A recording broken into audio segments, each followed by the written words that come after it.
Alrighty, joining me now is a UFC heavyweight contender who's coming off a big second-round TKO win over Oleksiy Oliynyk at UFC 270 last weekend in New York City. Please welcome Curtis Razor Blaydes back to the show. Curtis, what's going on? How are you? I'm fine, man. How you doing? Doing really well. Thank you very much for the time, and thank you for asking. And congratulations on the win at Madison Square Garden. Now, of course, we got to start with the finish, with what happened at the end. There's a bit of controversy, but I think in the end, I think the result was what it should have been, and I think the commission did actually all right.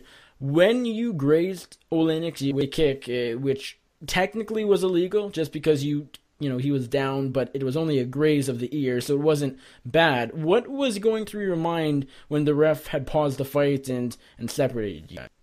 Well, my mind, it went immediately into panic mode because just of how the ref came in and how he stopped me, and then just how the crowd reacted, everyone. I just assumed it was a DQ, and yeah, I kind of had a bit of a panic attack. Were you confused as to why he even separated you guys? Just because I'm sure, you're sort of in the zone, you're just fighting, you're not concentrating on other, and you probably couldn't have even, tell that it was illegal, that you landed on, on the ear, and that was it confusing because you weren't really sure what's going on? Yeah, it was very confusing because I didn't have any idea until a few minutes after he stopped it, when Jogan came in and he actually explained it to me, and that was the first explanation I received. Oh wow! So when you saw it on the big screen, that was the first time you realized, oh, I technically landed, an illegal kick. Oh wow, that's interesting. I'm surprised that no one had told you, whether it was your corner or the commission or the UFC or whoever, the referee. No, that's surprising that it was the commentator of all people that told you. Yeah, it was. After I watched the video, I didn't get it. I was like, it's clear I didn't make any substantial contact. And then when I saw him talking to the referee, to the doctor, my mind went back to in wrestling, when guys get injured on a illegal slam or something like that, if they can't continue, and they usually award the win. So I was thinking, oh no, if he says he can't continue, he's going to get awarded this win, which would have been totally unjust. Now, I know your opponent doesn't speak good English, and there's the language barrier, which I think you even or someone mentioned, in the post-fight interview. I think it was you, actually. But did you get the impression that he thought he might have won the fight by DQ? Did you have any idea what was going through his mind, or none at all? No, I had no idea. He didn't. I did look at him. He didn't seem happy, but he didn't seem sad either. So I don't know what was going on. I didn't know anything.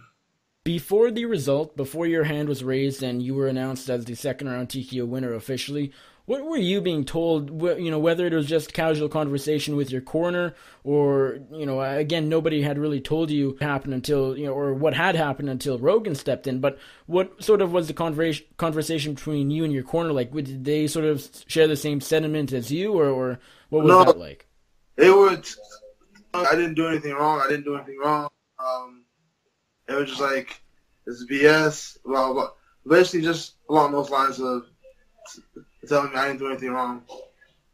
And what was the feeling and the emotions like when you were announced the winner? Because, even just looking on your face, I think you might have, I don't think you were surprised when they raised your hand, but it almost just looked like relief. It's like, hey, they actually got it right. They did something good, because the commission has been at fault in the past recently for different controversies. You look back to the Wide Mousasi fight in Buffalo earlier this year. What was going through your head when your hand was raised as it should have been? Was it more relief than anything? Yeah, it was majority relief, and just, it felt weird though, because I felt like he still had, he looked like he was still able to compete. And I didn't see why he wanted to leave the cage that way. But he actually tweeted me the next day. I didn't respond because I didn't know what to say to him. He tweeted me pretty much, sorry for how the fight ended, but it was out of my control. The doctors told me I had to leave the cage. Now, that's not what everyone told me, but that's what he told me. So I don't know. Either way, I would have liked to have been allowed to continue to fight. We should have just went to our corners, him get a minute, and just go back at it. Now, you said earlier that you were sort of expecting the worst. Right away, the DQ possibility goes through your mind. Were you at all surprised when you were awarded the win? Because I'm sure going in, you at least had known about the different things that had happened with the New York Commission. It's still a new commission. MMA in New York hasn't been around for that long recently. Were you at all surprised? I was surprised also because, I'm a bit of a pessimist, so I was already thinking they're going to screw me. I was already thinking about how I was going to react when I did an interview. I was already thinking just all the bad things. Well, it certainly was an odd situation just because, it only grazed the ear, and then the fact that they separated you guys and then instantly called the fight off, and it was very confusing, as you said. But the commission ultimately got it right, and I think instant replay might have saved you, because I think the only reason the referee separated you guys because he thought it was a legitimate illegal shot that did damage where, instant replay showed it wasn't. I mean, if it wasn't for instant replay, and I'm sure this was the first card in New York with instant replay, you might have been disqualified or at least a contest or something. Yeah, and that's very scary, and I'm probably not going to ever attempt to do that again. Just too risky, not worth it. Attempt to do what? Throw the kick or fight in New York? Throw the kick. I have a problem in New York. Like you said, they got it right. So I don't have any grievances against them. Going into the fight, as I said, were you sort of aware of different controversies with the commission? Not so specifically, but I'd heard just like over and over from other fighters, other people, other people within the UFC, like, just be on the lookout. This is New York. This is New York. That was the mantra. Just be on the lookout for something weird to happen. I guess they were right. There was some controversial things that night. Well, yeah, this fight and also Walt Harris being DQ'd, not as lucky as you, to Mark Godbeer, of course, although quite different. That was a blatant illegal kick, but nonetheless, as you said, you sort of are a guy who, expects the worst. With that in mind, were you concerned at all? Just because you hadn't really had much experience, you hadn't had any experience, I don't think, fighting in New York, but you haven't known too much about these issues, but you'd had at least heard of them. Was there a bit of concern going in? Yeah. Well, no. Going into it, no, I wasn't thinking about that. I've never had any issues. I've never had, except for my debut fight, which again, I was on there. They were almost like New York, having the doctors just like hovering by the cage and whatnot. Almost like they're expecting to be needed. But besides that, no, I wasn't thinking about that. I was visualizing me getting a clean TKO. That's what I was visualizing. And you're, of course, always happy to get the job done, get a win. It stands. It's not, another contest. It's not a draw. It's not a DQ. It's an official win. You of course moved to 8-1 and no contest officially, although the no contest was pretty BS as well. But do you still feel frustrated just because there was the potential? I think it was you also who mentioned somewhere, the chance of they took away a potential $50K bonus, and that's a lot of money. Just having that, there's always going to be an asterisk here. We don't think is fair. So do you still feel a bit frustrated, though you won the fight officially? I mean, I'm already over it. I'm already thinking about the next opponent. I'm not, like you said, they gave me the W bonus, so that's better than nothing. And when I mentioned your record, of course there's a no contest on there, and if for anybody that doesn't know, it was of course a vicious win over Adam Milstead. You busted up his knee, it looked really good, and then you failed a drug test for marijuana. Which, I mean, anybody that knows about the sport knows it's kind of BS in 2017. I know since then CBD was legalized or will be come next year. I think THC still not allowed. So to just talk about that and. It will going forward. I mean, again, I don't think anybody faults you for that, and no one looks at that. Huge asterisks, but nonetheless, it's still illegal. What do you do moving forward to make sure, you're smoking marijuana, a certain amount of time before a fight where you won't get popped for it? I'm just all on the rules now. Like I did a fight for Vegas. Took the drug test. I passed, obviously, and I have full confidence I'll pass this drug test from this last fight and everyone from here on out. Is it easy to keep track of when you can? I mean, when was the last? Do you still use after that? After drug test, are you still a user, or have you sort of backed off a little bit? No, I don't concern myself with marijuana anymore. Okay.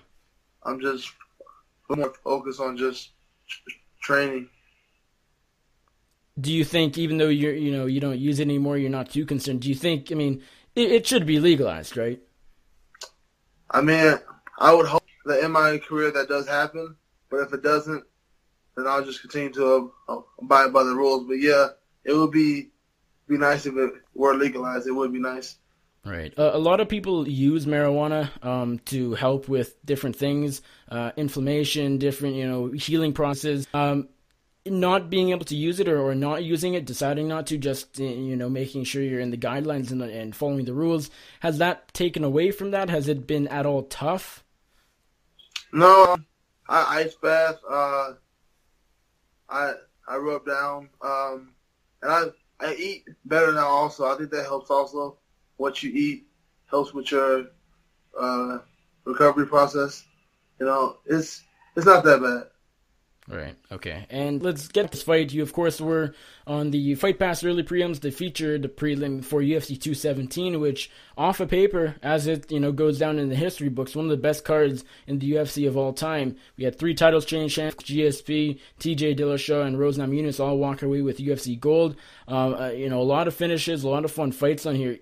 Again, it's a card that everybody will remember years from now, and you were able to be part of it. The UFC's second trip to Madison Square Garden. What was it like being on such a big card? It's amazing to know that, I was a part of that historic card. Cause I feel like everyone who saw that card is going to be talking about it for a very long time. How could you not? Luz beat Joanna, TJ and Cody squashed their beef. And then GSP comes out of retirement. Like, no one's going to forget this card, which means that hopefully by association, people remember my fight also, which just only helps with my popularity and getting my name out there. I'm really happy to have been a part of the card.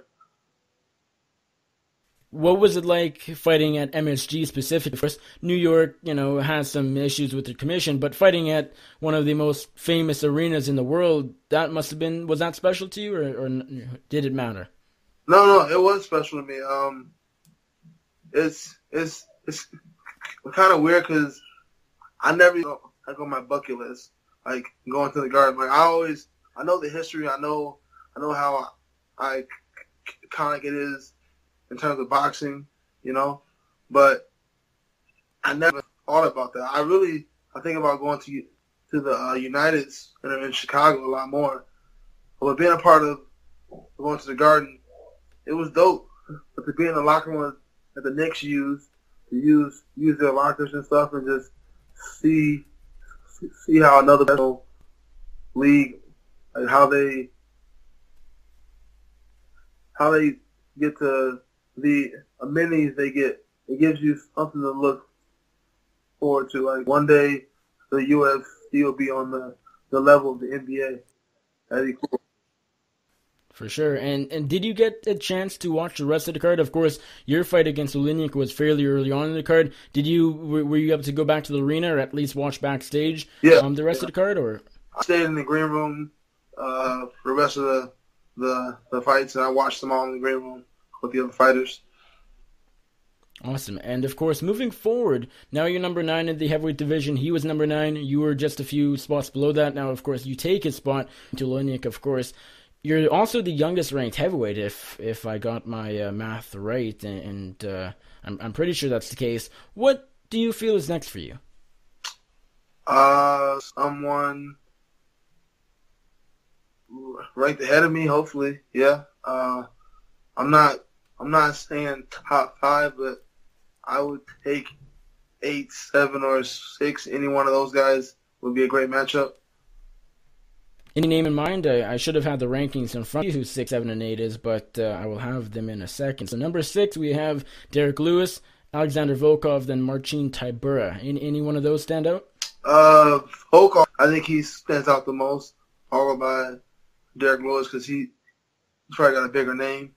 And then Tybura is also, I've been following his career. I know he trains out of Jackson's sometimes now. I think that would be a fun matchup also for the fans to watch. And the last time I talked to you, which was in February, which I think was before the Adam Milstead fight, or maybe it was actually right after. Yes, it was right after. You were high ranked. I think at the time you actually weren't in the top 15. Right, and so you've moved up quite a bit. You're number 9 right now. I asked you about the Francis Ngannou potential rematch, and that was something you wanted, not right away, just because he had already sort of made a name for himself, was top 5, top 10. Right now, it's a lot closer. He's number 4, you're number 9. Is Ngannou still someone you want to avenge that? Of course, you fell to him in your pro debut or in your UFC debut in April 2016. But you give him probably the toughest test in the UFC. Is that a guy you still want down the road? Yeah. Like I said back in February, I'm not in a hurry. I know there's still holes in my striking game. I like to sharpen up, and I just want to be the best version of myself that I can be. Like right now, if we fought today, it would be a good fight. It will probably still be 50-50. When we do fight, and we will, as long as I keep winning, it'll happen. When we do fight, I want it to feel more like 70-30 my way. All right. I want to have that much confidence in my hands. I have confidence that I can take them down, but I don't want to be a one-trick pony. I want to be able to box with them, make them forget about my wrestling. And I think that's important because I think a lot of up-and-coming fighters almost forget that they're not so great in one area, whether they're a striker. A lot of fighters do work to get well-rounded, but I feel there's now and then there's a fighter that, is extremely good on the feet, but they don't pay too much attention to their game or vice versa. So I think it's really important and really good that, you realize, hey, I'm a great wrestler, I'm getting better on the feet, maybe I'm not, fantastic, but you realize that that's where you can work on. So I think that's good. Thank you. I think in this sport you can't have an ego. You gotta be able to look in the mirror and tell yourself, "This is what I'm not good at. This is what I need to work on." Because everyone wants to be good at. Of course, I enjoy going to wrestling practice way more than I do kickboxing, Muay Thai, but that's because I'm better at it. There's less chances of me losing rounds. When we do kickboxing, I lose a lot more than I win, but whenever I do win, it's like I feel so much better than when I win a wrestling round. So you were doing some training at Team Elevation of the Muscle Farm facility in Colorado. Since we last talked over the past few months, that has sort of fallen apart. To my knowledge, Muscle Farm has left Colorado, and the team, again, I've heard it's sort of disbanded. What in your perspective, what has exactly happened to Team Elevation? Is there still sort of traces of it, or is it completely gone? No, the team is actually completely intact. Okay. We basically, the only thing we did at Muscle Farm was that's where we held our sparring and our wrestling practice. So when they left, we just moved our sparring and our wrestling practices over to Easton's. That's where our head coach Elliot at Central Academy, but he lets us hold our sparring and our wrestling. Everything else for me is the same. I still do my strength and conditioning over at Landau Performance. I still do my boxing at Dwayne Ludwig School, and I work with my boxing coach at his gym.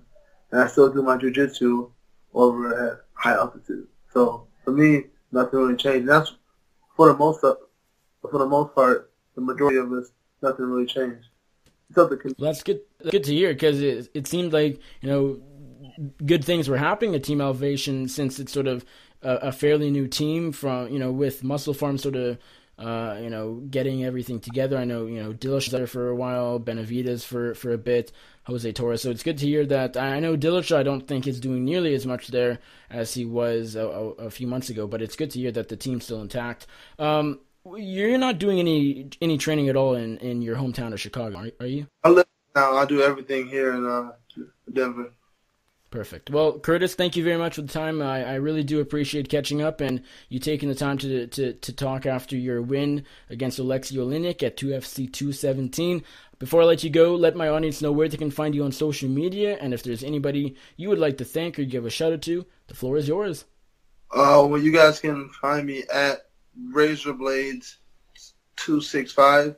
That's my Twitter and my Instagram and Snapchat handle. And I like to give a shout out to my sponsors, Iowa Bison Meat. They always hook me up with a couple pounds of meat for my education. That really powers me through.